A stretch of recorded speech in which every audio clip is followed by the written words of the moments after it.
I had barely stepped out of the cemetery when my younger sister Linda turned to face the small group of relatives and family friends still gathered, her voice slicing through the cold March air with words I will never forget. After Mom's funeral, she announced with an almost triumphant smirk that I was not really her sister at all. According to her, I had been adopted as a baby and raised under a lie. The chatter around us died instantly. Every face turned toward me, some with shock, others with open curiosity. My heart thudded painfully against my ribs, but before I could respond, she took a step closer, lowering her voice so only I could hear. It is time the real daughter takes what belongs to her. I did not understand the full meaning of her words until that evening. I had driven to Mom's house alone to gather a few boxes of keepsakes from the basement before locking up for the night. The house was quiet, still smelling faintly of the lavender lotion Mom used on her hands. My knee ached from the cold, and my chest ached from grief, but I told myself to be quick.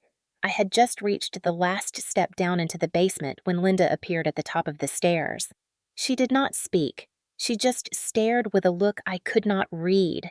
Then, in one sudden, violent movement, she shoved me hard. The world tilted. My body slammed onto the concrete floor.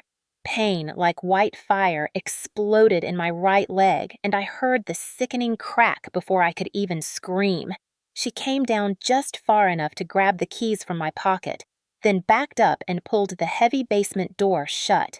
The lock clicked into place. Darkness swallowed me. My hands shook as I tried to pull myself upright, but the pain made me dizzy.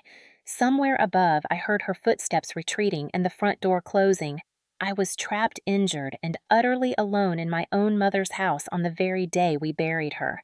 My name is Mary, and I am 52 years old. I grew up in a quiet town in Pennsylvania, in a 2-story Victorian-style home with a wide porch out front and a basement that seemed enormous when I was a child. My earliest memories are of Mom in that kitchen humming along to old country songs while she stirred a pot of soup and Dad out back fixing something with his hands. Life then felt steady and warm.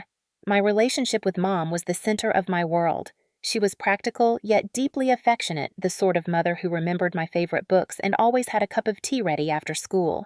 She was my anchor when I went away to college, the person I called for advice on everything from laundry to love. When Dad passed away unexpectedly 20 years ago, it was just the two of us and my younger sister Linda. Linda and I were never close. She was 4 years younger, and from the start, we seemed to speak different languages. I was the responsible one, the one who studied hard and followed through on promises. She was restless, chasing new thrills and abandoning commitments as quickly as she picked them up. Our parents noticed, but they had different ways of dealing with it. Dad would quietly tell me to ignore her drama, but Mom could never hide her worry for Linda. That worry translated into forgiveness for mistakes and a habit of shielding her from the consequences of her actions. Over the years, that created a gap between us that no holiday gathering could bridge. I built my life through discipline. After earning my degree in education, I returned to Pennsylvania to teach high school English.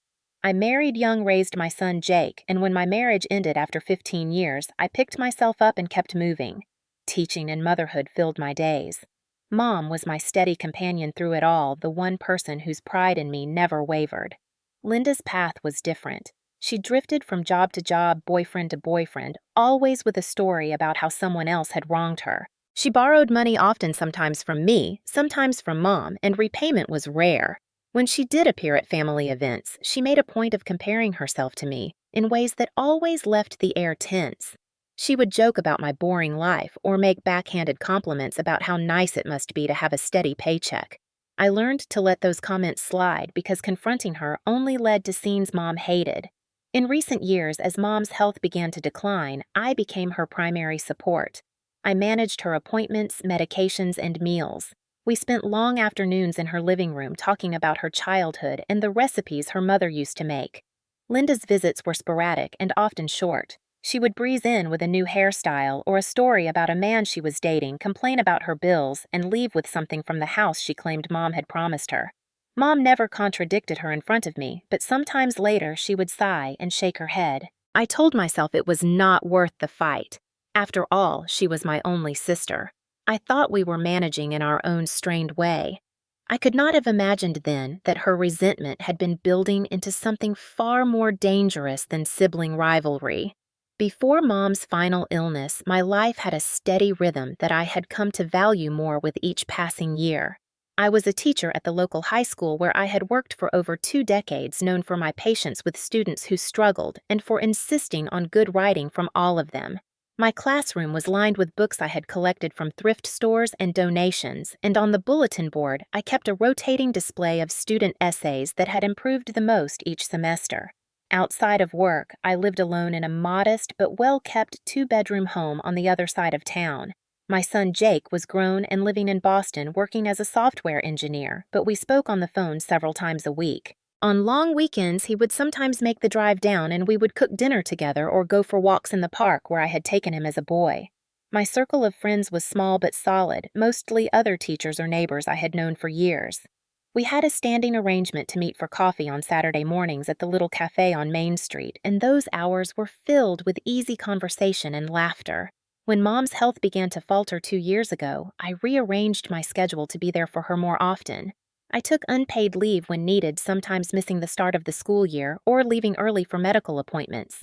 I kept a small overnight bag in my car in case she needed me to stay at her house, which happened more and more frequently as her mobility decreased. It was exhausting, but I never resented it. Caring for her felt natural and right, a way to repay the years she had supported me through my own struggles.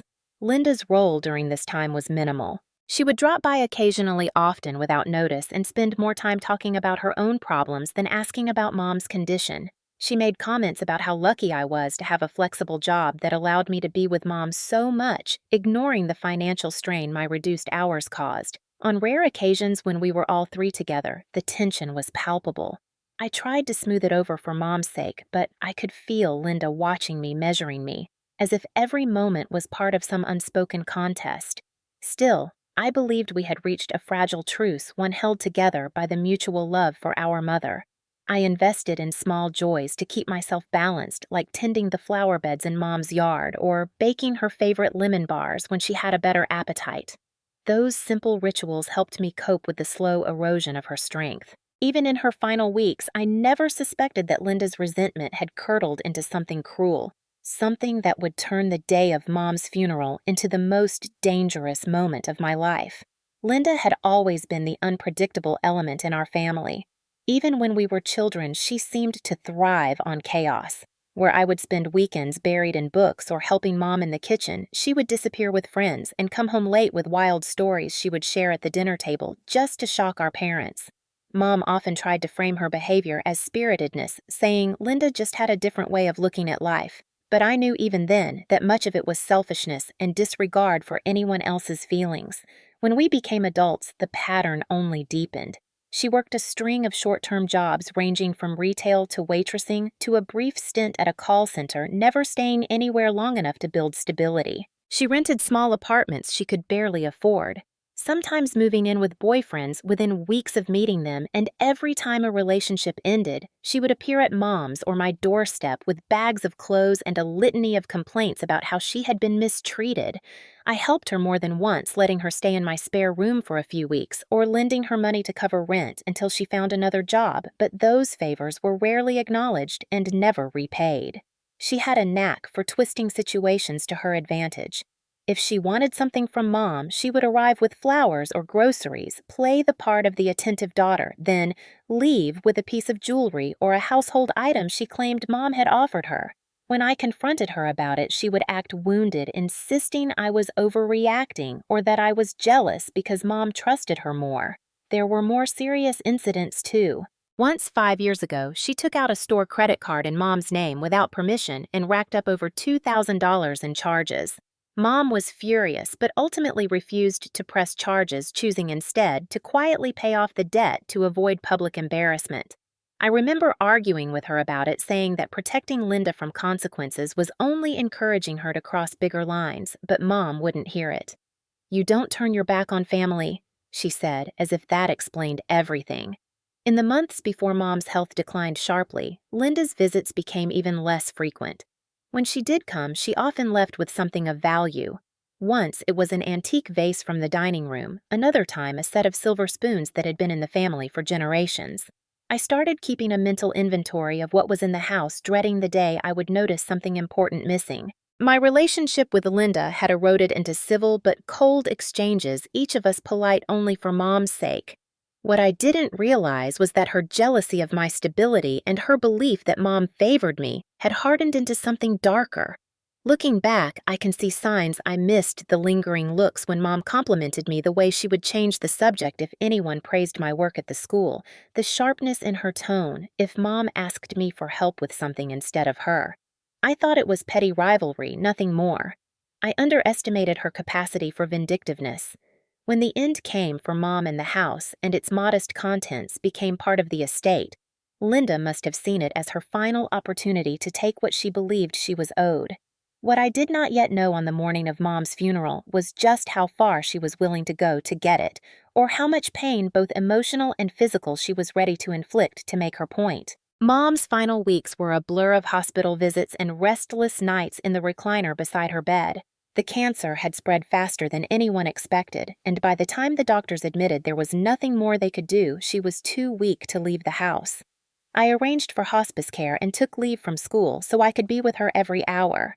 There were moments of lucidity when she would reach for my hand and whisper memories from her childhood, or tell me how proud she was of the life I had built.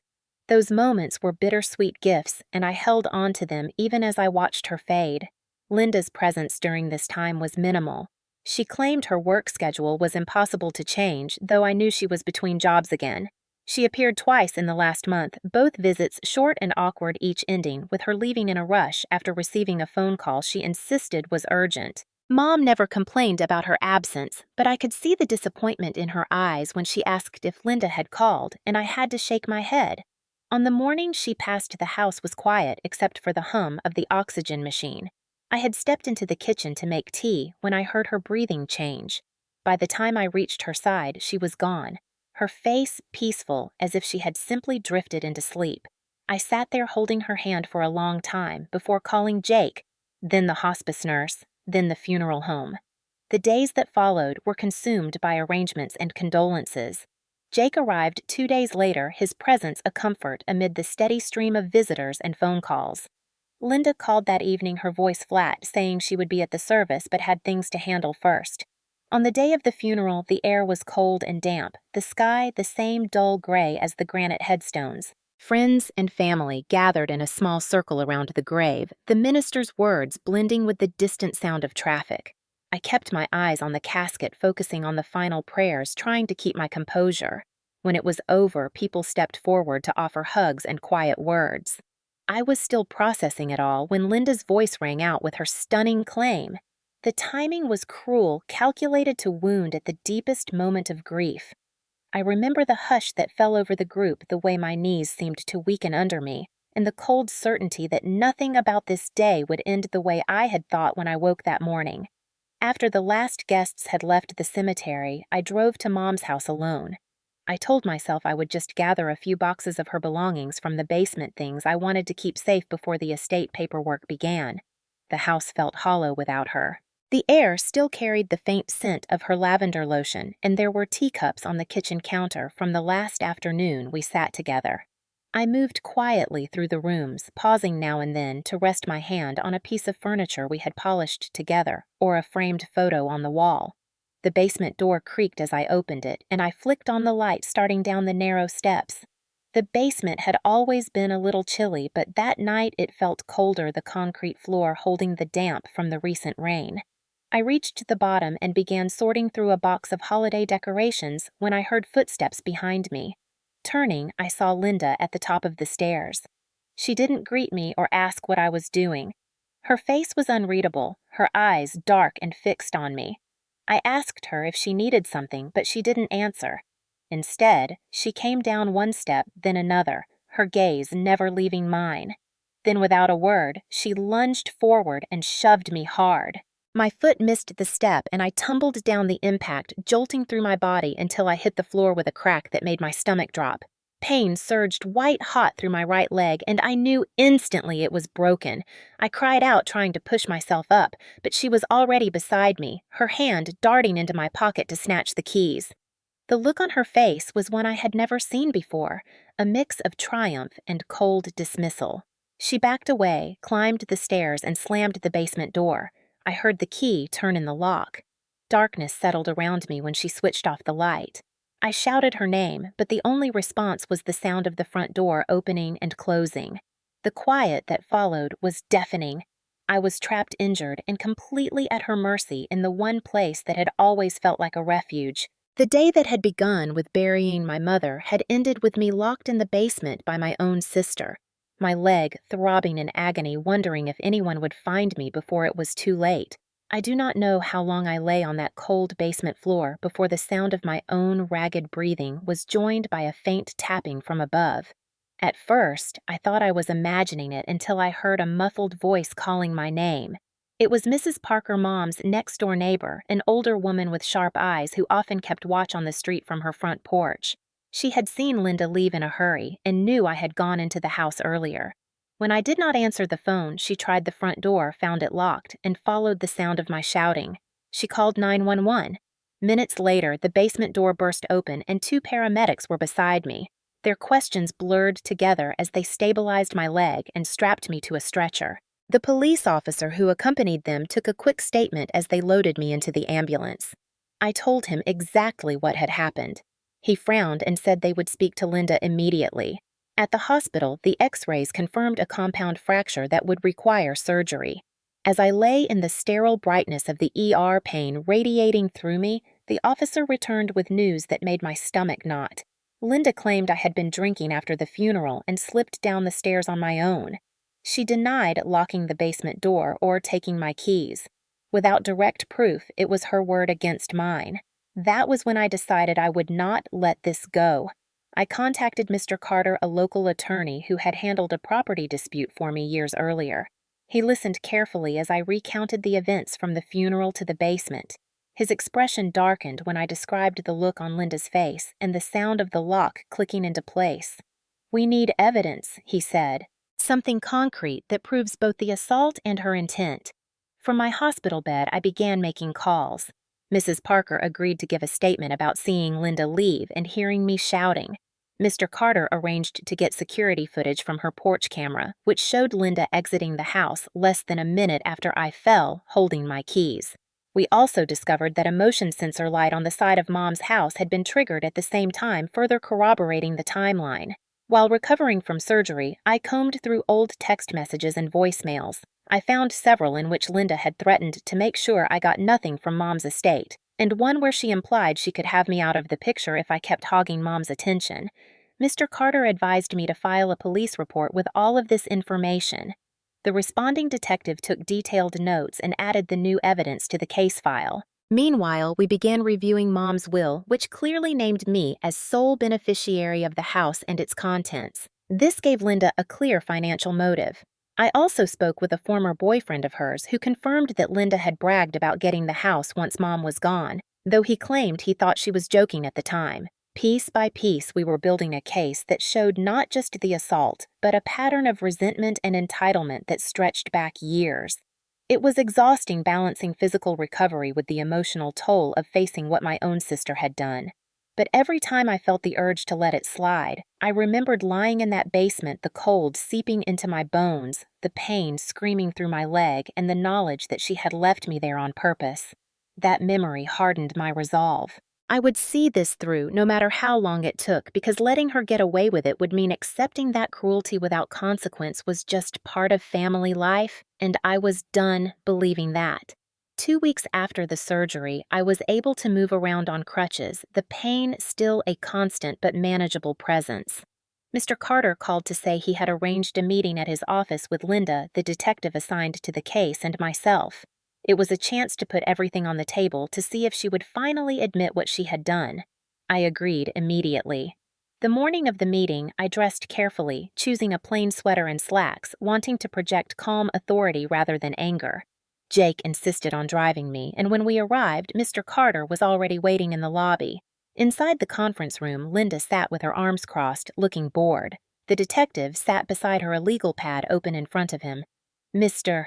Carter began by summarizing the purpose of the meeting to discuss the events following our mother's funeral and address the allegations of assault and unlawful confinement.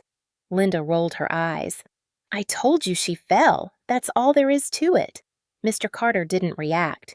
Instead, he pressed a button on a small remote, and the television on the wall lit up with footage from Mrs. Parker's porch camera.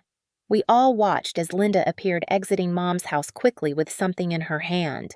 The timestamp matched the time of my 911 call. The detective asked what she was holding. My keys, I said, before she could answer. She claimed she had found them on the floor and taken them for safekeeping. Mr. Carter played the next clip from the motion sensor light on the side of the house. It showed Linda locking the basement door from the outside. Her face tightened, but she said nothing. Then he slid a folder across the table to the detective, who opened it and began reading aloud selected text messages from Linda to me over the past year. They were laced with hostility and thinly veiled threats. The room was silent except for the sound of paper turning. I watched her confidence falter, her shoulders drawing inward. I asked her directly why she had been at the top of the basement stairs that night. She muttered something about looking for photo albums, but when pressed about the shove, she claimed she had tripped and accidentally bumped me. I described in detail how hard she had pushed the exact moment my leg snapped the way she looked at me before taking my keys. The detective leaned forward and asked if she understood that locking someone in a basement could be considered unlawful imprisonment, a charge that carried serious consequences. Her eyes darted to him, then to Mr. Carter, then to me. You've always thought you were better than me, she said suddenly, her voice rising. Mom gave you everything. You think you deserve that house just because you played the good daughter. My pulse pounded, but I kept my tone steady. This isn't about deserving. It's about what's right and what's legal. You hurt me and you left me there. That's not family. That's cruelty. Mr. Carter outlined the evidence, the video footage, the neighbor's statement, the texts, the will naming me sole beneficiary. He made it clear that we were prepared to press charges for assault and unlawful confinement and to seek a restraining order. The detective confirmed that the evidence was substantial. Linda's face was pale now. She tried one last time to deflect blame, claiming stress and grief had clouded her judgment. I didn't let her hide behind that excuse. Stress doesn't make you push someone downstairs and lock the door. That's a choice. There was a long pause, the weight of the truth settling over the room. For the first time since that night, I saw something like fear in her eyes. Whether it was fear of legal repercussions or the realization that her control over the narrative was gone, I couldn't tell.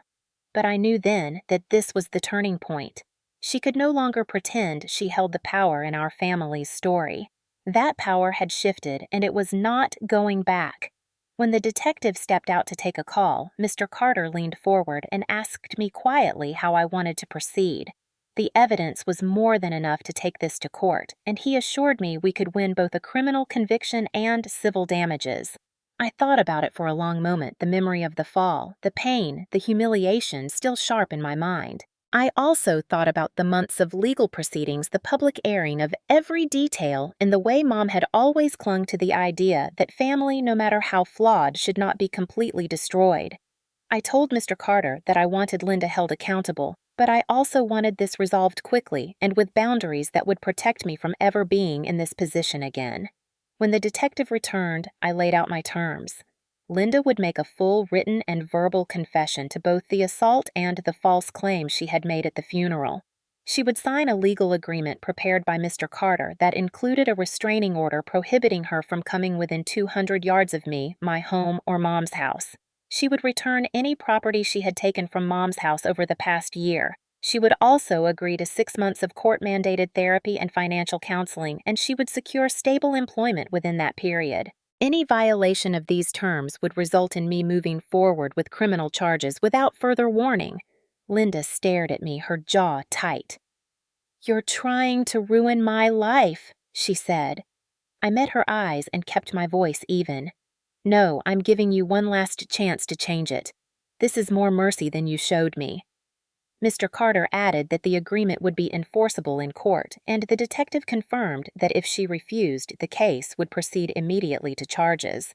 There was a long silence before she exhaled sharply and muttered that she would agree.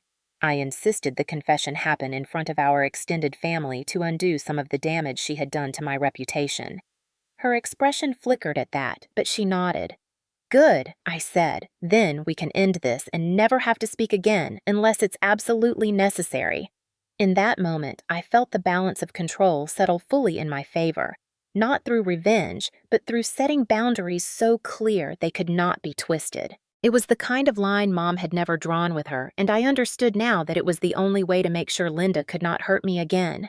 3 days later, the living room of Mom's house was filled with the low murmur of relatives and a few close family friends. I had invited them under the pretense of sharing some of Mom's belongings and having a meal together to remember her. In reality, it was the stage for Linda's public confession. Mr. Carter sat in the corner with a notary and a small stack of papers, while the detective stood near the doorway as a silent reminder that this was not a casual gathering. I sat at the head of the long dining table, my crutches propped against the chair. When everyone had settled, I addressed them, explaining that there were things said at the funeral that were both untrue and deeply hurtful, and that the person who said them had something to clarify. All eyes turned to Linda. She stood slowly glancing around the room as if searching for a friendly face to anchor her. When she found none, she looked down at the sheet of paper in her hands. Her voice was barely above a whisper at first, but Mr. Carter prompted her to speak up. I lied when I said Mary was adopted. She is my biological sister. I also assaulted her after the funeral, causing her serious injury, and I locked her in the basement of this house. I understand that my actions were wrong, and I am sorry. A few gasps rippled through the room. I could see the disbelief on some faces and the grim satisfaction on others. Linda continued reading the final lines about returning Mom's belongings and following the conditions we had agreed upon. When she finished, she signed the confession in front of the notary, the detective watching closely. Mr. Carter then outlined the terms of the legal agreement, making it clear that any violation would result in immediate legal action. This was not about humiliating her for sport. It was about restoring the truth and ensuring she could not spin a different version of events behind closed doors. By having our family hear it directly, they would know the reality, and she would know there was no way back to the lies. After the formalities, I asked everyone to join me in the living room. I played the video from Mrs. Parker's porch camera on the television, followed by the clip of her locking the basement door. The silence in the room was heavy. It was one thing to hear her admit it, another to see it. When the video ended, I turned off the television and said simply, "This is why boundaries matter even with family." Linda avoided my gaze, her shoulders hunched as she sank back into her seat. People began to leave soon after, some stopping to hug me, others shaking their heads at what they had witnessed. The detective handed me a copy of the signed confession before he left, assuring me it was as binding as any court document. Mr. Carter stayed a few minutes longer to go over the next steps, then he too departed. The house felt quiet again, but it was a different kind of quiet than after Mom's passing. This one was filled with a sense of resolution. Linda now had to live with the knowledge that her actions had been laid bare, her credibility fractured beyond repair, and that every relative in the room would remember the day she was forced to face the truth with no place to hide. In the weeks following that gathering, the atmosphere around me began to shift in ways I had not anticipated. The first change was in my own home, where I could finally sleep without waking in the night from the echo of the basement door locking. Knowing that there was a restraining order in place gave me a kind of peace I had not felt since before Mom's illness. Jake stayed with me for the first month after the agreement to help while I navigated crutches and follow-up medical appointments. We fell into an easy routine, cooking together in the evenings and watching old movies Mom had loved, both of us finding comfort in the familiarity. Friends and neighbors who had once kept a cautious distance from the family drama began stopping by more often, sometimes with casseroles, sometimes just for a chat over coffee. They spoke openly now about how they had suspected something was wrong between Linda and me, but hadn't known how deep it went. At school, the faculty arranged for a long-term substitute to cover my classes until I could walk without assistance. Several colleagues visited, bringing books from my classroom and stacks of notes from students wishing me a speedy recovery. Their kindness reminded me that I was more than the sum of the conflict with my sister. The house that had been Mom's underwent small but meaningful changes. I sorted through her belongings, slowly keeping the items that held memories and donating the rest to local charities she had supported. Each drawer cleared and each shelf reorganized felt like another step toward reclaiming the space from the shadow of that night. Linda kept her distance as the restraining order required and returned the items listed in the agreement through Mr. Carter's office. Reports from the court-appointed counselor indicated she was attending her sessions and had found part-time work at a local grocery store. I did not let myself dwell on whether those changes were genuine or just compliance to avoid consequences. The important part was that she no longer had access to me or my life. My parents' friends, especially those who had known us since childhood, were more careful in their interactions, no longer pushing for reconciliation or urging me to forgive quickly. They seemed to understand that forgiveness, if it came at all, would have to be on my terms and in my time. The rhythm of my days began to feel steadier. Physical therapy replaced the worst of the pain with a steady ache, and each step forward on my own 2 feet became a small victory. I knew the fracture would leave its mark both physically and in the memory of what caused it, but I was determined not to let it define me. In moments of quiet, I would sit on the porch with a cup of tea, feeling the breeze move through the yard, and think about how much had changed in so short a time. The grief for Mom was still there, sharp at unexpected moments, but it no longer shared space with the immediate fear of my sister. What had once been a home filled with tension and danger was becoming a place where I could breathe again. Standing on the back porch one crisp spring morning, I watched the early sunlight catch the edges of the daffodils I had planted along the fence, their yellow blooms swaying gently in the breeze. It struck me how much the yard had changed in a year, and how much I had changed with it. The woman who had stood in that basement leg shattered and hope wavering was not the same woman now leaning on the railing, steady and unafraid. The events after Mom's funeral had taught me that family ties, while important, do not give anyone the right to harm you or control your life. Boundaries are not walls to keep love out, but lines that keep respect in place. Without them, even the closest relationships can turn into cages. I thought about the people who had stood in that living room listening to Linda's confession about how silence in the face of wrongdoing only serves the person doing the harm. Speaking the truth, even when it shakes the ground beneath you, is the first step to reclaiming your life. I knew there were still some in the family who wished I had handled it quietly, who felt that exposing Linda so publicly was harsh. But harshness was what had been done to me, and allowing it to pass without consequence would have been an invitation for it to happen again. The restraining order, the legal agreement, the public confession, these were not acts of revenge but of protection. They were also a reminder to myself that compassion does not require self-sacrifice. If I could share one lesson from this with anyone, it would be to document everything. Trust your instincts and never let guilt convince you to accept abuse because it comes from someone you share a history with. People show you who they are in the moments when they believe they hold power over you. Believe them the first time. As I stepped back inside the scent of coffee drifting from the kitchen, I felt a quiet resolve settle over me. My leg would always bear the scar of that night, but scars are proof of survival, not symbols of defeat. Whether or not Linda ever truly changes is not my responsibility. My responsibility is to ensure my own safety and peace, and to honor the memory of my mother by living a life that reflects the strength she helped me build. The chapter with Linda may never close neatly, but it will remain in the past where it belongs, and my future will be mine to shape.